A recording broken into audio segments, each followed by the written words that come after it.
Hi, how are you? Hope you're doing well as you're listening to a new episode of The Luke Kelly Show. You might be doing a little bit better because the McDonald's Snap Rack is back at your McDonald's. Been seeing this all over TikTok recently. Everyone's going crazy about the snack wrap being back, baby. I'm not celebrating this. And I'll tell you why I'm not celebrating the snack wrap being back, okay? This is probably going to be one of my most unpopular opinions ever. You're going to want to fight me over my take on the snack wrap, okay?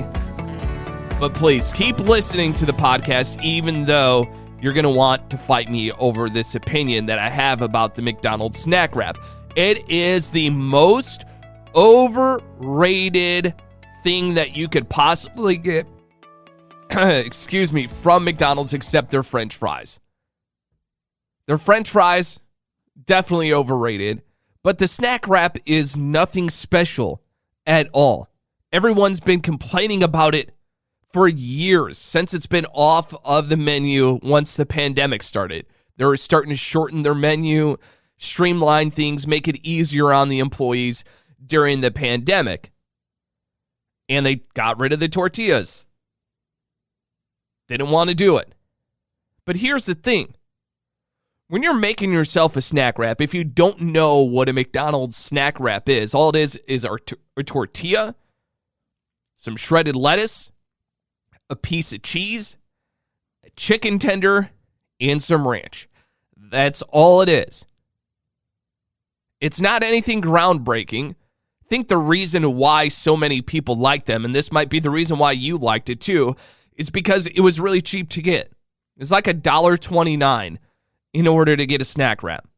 Not bad, but it's just not that good.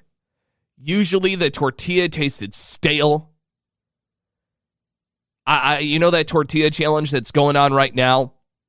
If you were to slap someone in the face with that tortilla, you'd probably leave a huge bruise on their face because it looked like you slapped them with a brick. It was always gross. And the ratio of everything inside of the snack wrap was never right. Sometimes it was like, come on, that's not even a full chicken tender. Or you put too much cheese. It's just straight lettuce. Or it's just ranch. There was never a good consistency to it. It was much like going to Taco Bell and ordering a taco from there. Because I feel like Taco Bell's the same way. Get like no ground beef, a shit ton of lettuce and cheese on there. It's like the same. We got to become more consistent on that stuff.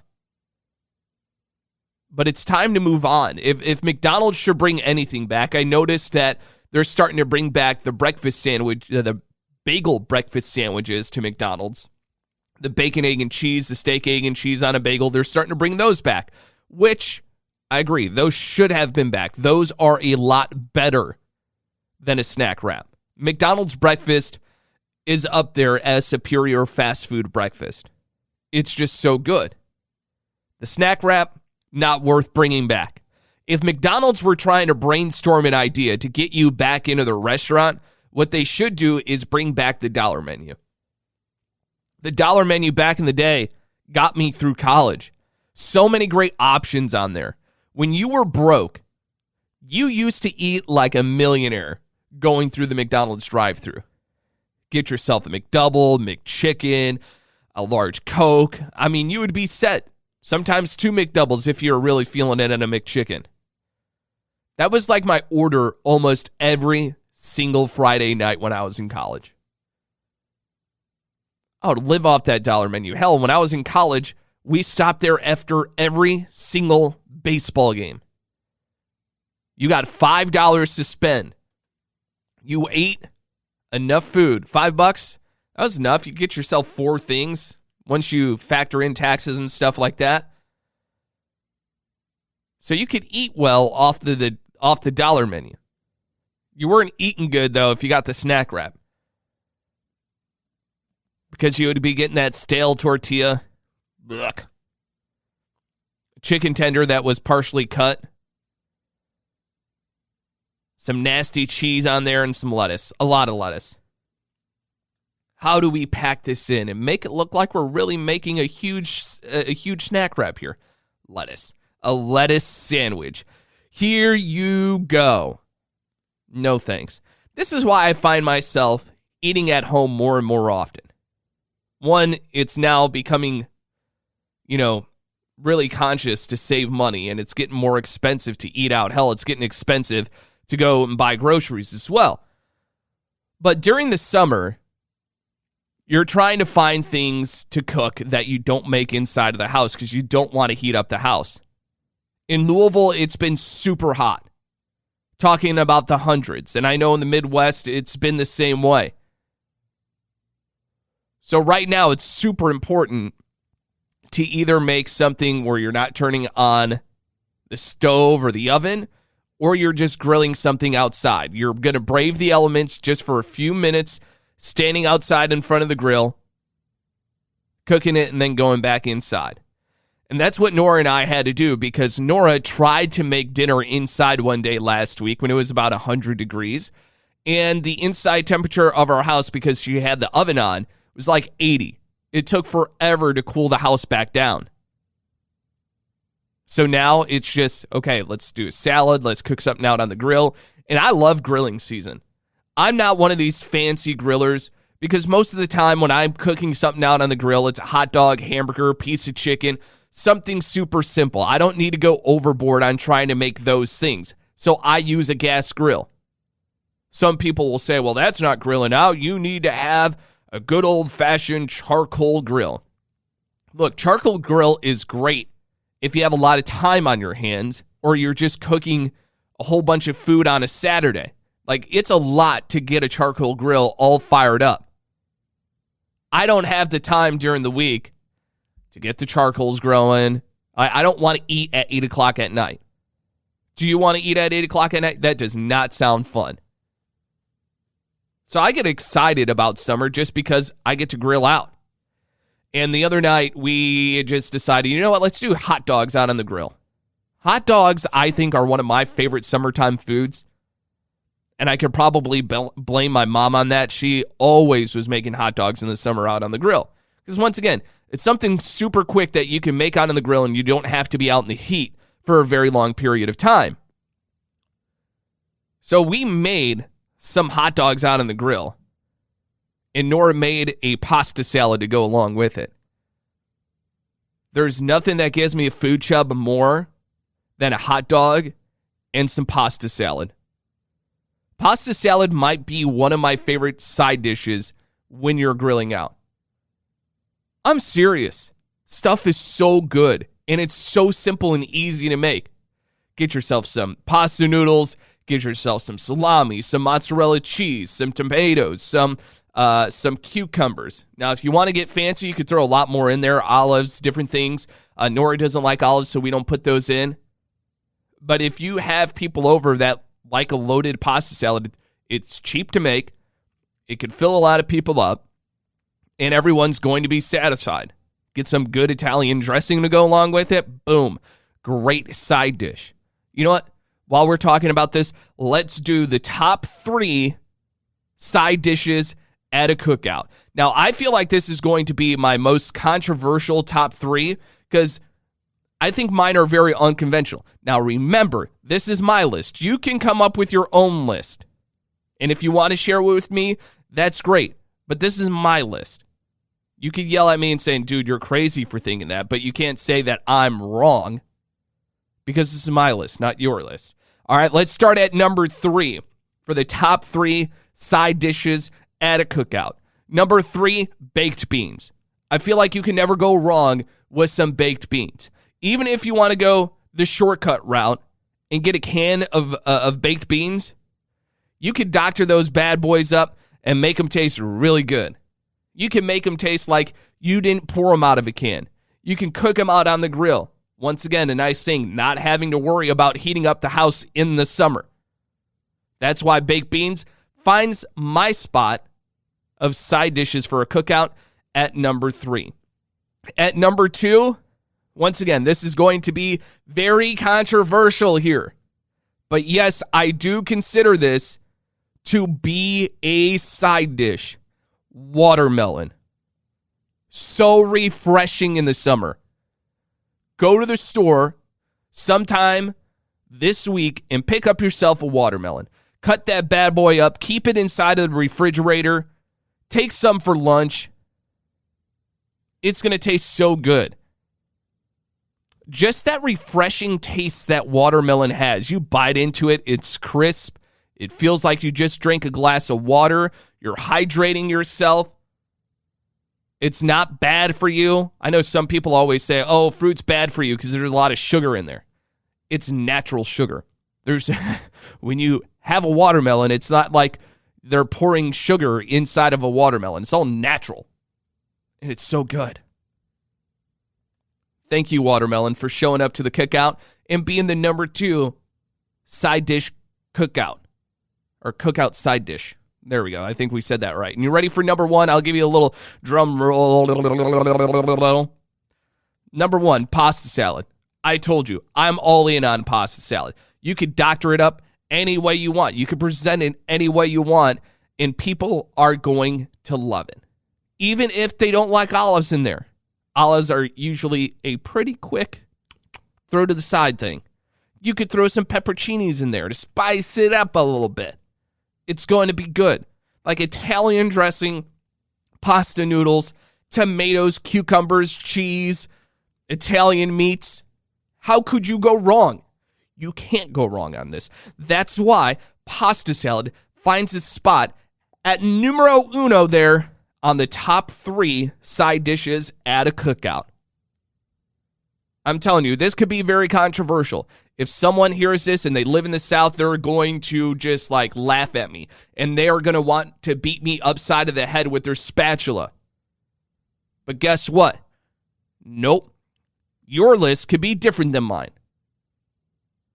You're a more serious barbecuer. This is a cookout. Like, there's a difference between barbecuing and a cookout. To me, a cookout is hamburgers, hot dogs. A barbecue, you're throwing ribs, brisket. You're going over the top. You're going to have some mac and cheese, some really good baked beans. You're going to have, what's another good side dish at a barbecue? Probably some collard greens. Okay? That stuff is all good, and they are great. But that's a different category than a cookout. I was passionate about that one. Hits close to home because it's something that I do truly, truly enjoy. Because, you know, like I said, in the summer, you don't want to cook inside. You're just trying to find ways to cook out on the grill. You're trying to find ways to just eliminate heating up the house. That's why another reason why this week I decided to go to Costco and just pick up a rotisserie chicken. They're $4.98 for a whole ass rotisserie chicken. There's no better deal than that. And when I went to Costco, there was none there. It's like, oh no, what's going on? I've never been to Costco and this has happened to me. Sure enough, I see the worker, the guy that was managing the rotisserie chicken thing. And he's like, hold on, people, we're going to have some out here in just a minute. And a line started to form. Like, oh man, I don't want to be the idiot that's waiting in line and backing up aisles for a rotisserie chicken. So I went and got a couple other things that I needed to get from Costco. And then once I saw the guy was putting them out, it's like, all right, now I'm going up there. And I didn't think that he had that many, but he ended up having a ton of chickens to put out. And I went to go grab one, and he was like, no. Don't grab that one. And I'm like, huh? This one. It's the freshest. I'm like, good looking out, buddy. You got me the freshest rotisserie chicken out there. And the other reason why a rotisserie chicken from Costco is so good, one is the price. Two, whatever the hell they season with it. That rotisserie is running like all day long, just piping out some of the best rotisserie chicken that you'll ever have. But all the different ways that you could use that rotisserie chicken to eat. You could shred that bad boy up, put it in a wrap. You could cut it down, put it into a salad. You could season it a little bit, heat it up in the microwave. Not for long. We're not trying to heat up the house here. It is the summer. But it's so versatile. You could just eat it plain. You could just dip some barbecue sauce, put barbecue sauce on a plate and just dip your chicken in there. That's a meal. Maybe some green beans, corn along the way, some watermelon. There we go. That sounds like a great meal to me. And you know what? At $4.98 and the way that chicken prices are going up, it's almost a no-brainer just to get the damn whole freaking rotisserie chicken instead of buying a package of chicken breast. It's like $25 right now at Costco's. Pretty expensive. Because when Nora and I first started going there, I think it was like $18 for a package of chicken breast. Now it's like $25. So now I think I'm just going to go there once a week and buy a whole bunch of freaking rotisserie chickens. Got your breast. Who doesn't like breast? Got your drums, got your thighs, got your wings. I mean, right there. If you try to buy just like a whole chicken from the store, it's like $10. You could save $5 for having someone do the whole work for you. And remember, it's summertime. You're not trying to turn on your oven. Yeah, you could cook it on the grill. I had one brother that told me that he spatchcocked it and put it out on his grill and said it turned out fantastic. He sent me a picture of it. Man, it did look really good. But one of the hardest things to do in the summer is to keep your house cool. Especially depending on how your house sits on the street. Is it facing east, facing west? What's the layout here? The way my house situates on our street is our bedroom's on the west side of the house. So as the sun is starting to go down for the day, it's beating into our bedroom. Now, for most of the day, it's going through our living room and kitchen, and it heats up the upstairs like crazy. We have our AC set right now at 70. We haven't touched it. I was like, listen, let's just keep it at 70. It'll keep on running, but that's fine. For messing around with it, it's going to be all over the place. So our upstairs has been constantly, during the day, at about 78. AC set at 70. So our house is constantly having AC pumped through it, but it doesn't feel cool. Except if you're in the basement. If you're in the basement, oh man, feels so good down here. You have to wear sweatpants and a sweatshirt down in the basement. But you know what? If you have to be upstairs at all, you're going to be sweating. You're going to want to shed your clothes off and go down into the basement and walk around naked, sit on that leather couch and feel those buns hit that cold couch. Ooh, that feels so good. No, I haven't done that. Yes, I have done that once. I just didn't want Nora to sorry, Nora. Good thing she never sits on my spot on the couch. That's right. We have our own spots. Everyone has their own spot on the couch at their house. It's unwritten. You know, when you go over to someone's house, you'll be like, hey, can I sit in this spot on the couch? And they'll tell you yes or no. If they tell you no, you know that's their spot and you just move along. Nora and I have actually switched a couple of times when we were trying to get situated in the house. I think it was trying to find what we thought was the right spot. Now, my spot, I feel my little groove getting in there, especially on the back headrest. Like, I can feel one spot already starting to get a little less cushiony because that's where I usually lay my head. But basement for the win in the summertime. Feels so damn good down here. And that's where my studio is at, is in the basement. I love it. And I love this summer. I truly do.